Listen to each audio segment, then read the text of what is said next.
Hey guys, welcome to Write Bites, a series of 10-minute episodes on writing, marketing, and freelancing. In today's episode, I'm pulling out what I feel is one of the most helpful points from the 2 hour long form content session that I did yesterday. Um, this is probably the single most important takeaway, and I wanted to share it with you guys so that you could apply it to your own writing. I also include kind of three specific applications out of about 10 or so that we went through. But all of it I think will be really helpful, and I'm looking forward to sharing it with you. So the big one is substance. It's all about substance. What do you actually have to say, and why should anyone care about it? And this is really this is it. This is the key, and probably the difference between maybe maybe you listen to this and you nod and you think, oh yeah, well of course, what you're saying, substance, that's a big deal. But it kind of the difference is how far are you willing to go to genuinely make sure your content is full of substance. And the key here is that how you get that substance doesn't matter. A lot of writers think they're limited to what they can personally produce internally. Like, I need to be more creative to have better substance. Uh, I need to come up with something, that no one's ever heard of, this and that and the other. But it has nothing to do with you. You're like your personal contribution is irrelevant. The key is that the piece itself has substance. And there's quite a few ways that we can go about getting that substance. Once you sort of switch from thinking I have to create this to I just need to find it or deliver it, that's when everything opens up. That's when you go from sort of forcing through somewhat mediocre work or building these collections of sections and thoughts to building something really special. So here's how we can find substance. One, personal expertise. This is the simplest one. This is obviously the one that, if you are a subject matter expert, creating amazing long form is probably not hard in an area that you are personally, super familiar with. But that said, you don't have to be the one supplying the subject matter expertise. So if you want to build a piece of content around personal expertise as the core substance, you can go find other subject matter experts and you can work with them to create the piece you're doing. So the example I use here is a piece from a guy named Matthew Ball. It's where he's basically doing this deep dive on the metaverse and how it connects to Fortnite and this other stuff. And this is the type of piece, it ranks for nothing, but because it's this deep dive on, using his own personal expertise on the video game industry and the future of these kind of intellectual property franchises, this is like a defining piece for his thought leadership.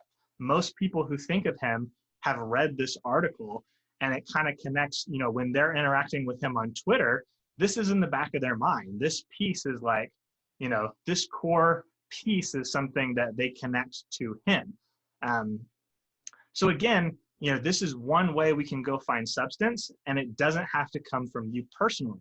The other thing is, don't limit yourself to doing these like expert takeaway posts. Like, that's kind of like the only way a lot of people know to pull in personal expertise outside their own is they go, hey, here's a roundup of some basic ass question that I've asked 30 influencers about, and it's super low quality because it's like one paragraph answering a stupid question, and I'm now going to just try to spam this and get a bunch of influencers to share it. Like, not to say you can't do that if you want to do that, or if your client wants you to, but you're not limited to that when we talk about pulling in personal expertise.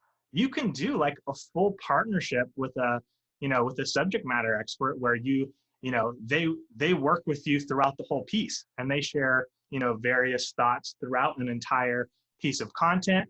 You could go look to find stuff that they've already shared in their own content and build a piece around this particular angle that they haven't dove into in via long form. and then partner with them again to kind of help you expand it. There's more ways to go about this than just finding an influencer and getting them to throw in a paragraph.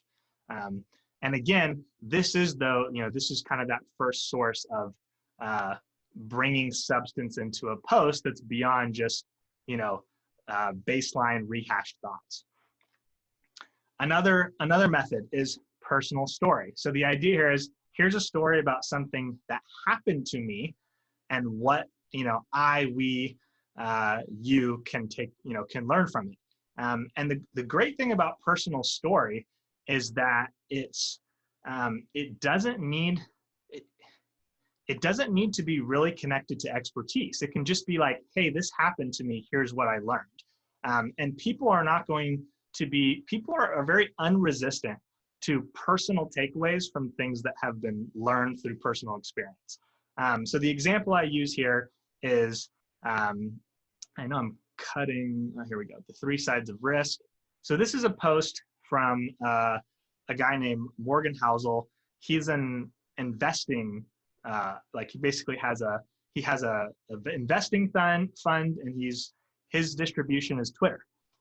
But again, he's using long form pieces like this to better establish the relationship. So this piece here, it's this long form piece about a story where he went out and with 2 friends into skiing in the backcountry, and basically by virtue of luck they got separated and the 2 friends ended up dying in an avalanche, and he survived, and it was about what it taught him about the 3 sides of risk and kind of within the application of investing. And so this is a thing where if you were to come in, say as trying to create content outside of being an expert, you don't need to be an expert to have a personal story. So if there's a personal story that taught you something, or if you can pull a story out of your client or whoever you're working with, just that personal nature makes people receptive to what it is you're trying to say. I've said something in the past kind of about, a story sort of opens people's minds to realities that you could never argue them into. So even if you don't necessarily feel like you have all these, this expertise, facts, or figures to come in and make this point, you can just tell a story, and sometimes it can be more effective than having this very well thought out argument. And that's anything where we're communicating something that sticks with people is valuable for content marketing. It's valuable for creating this content that kind of takes your content above the normal rehashing. And that's really what long form is all about. It's about going that next step, creating something truly impactful that's not just a rehashing of a bunch of tips and tactics. So the next one. So this is very similar to personal story, but the difference is this is something that we're making happen, not something that happened to us. So firsthand experience, here's something I tried, this is what happened after. So I used the example here of the blog post I wrote about spending $60K on buying a recipe blog. And you'll notice, if you look in see the comment count right there, they got like 38 comments. This was all through just sharing it on Twitter. This doesn't rank for anything. And that's kind of, and the thing is here too, I've made this is not a profitable purchase for me. This is just something I bought, and then it's been collecting some ad revenue, but I'm still like 2 years away from breaking even on this. So it's not that I had this amazing marketing story to tell. It's that I was willing to go do something that most people haven't done. And that's the key with firsthand experience. If you are willing to go try something that a lot of people would like to try, but they're not actually willing to try it, it doesn't need to be expensive. It doesn't need to be, even particularly hard. Like when we talk about, pitching, most people who I tell, hey, go do 20 pitches a week, they're not going to do 20 pitches a week. Like I can tell them that all day. It's free to go do 20 pitches a week. So you could, if you were trying to build an audience with more, of writers, you could just do a post on what happened after you pitched 20 pitches a week. And you could tag me in that post and I would help you promote it like crazy, especially if you actually did the work on it, you know? So it's like there's lots of things like that where just by going out and taking one simple, free, specific action, you can create a firsthand experience that provides substance for your content. Um, so it's a little bit similar, but it's a different angle. It's something intentional. It's not something that happened to you that you're pulling in. It's an experience that you're going out and creating, uh, either for the purpose of content or maybe for a secondary purpose that you then create the content around.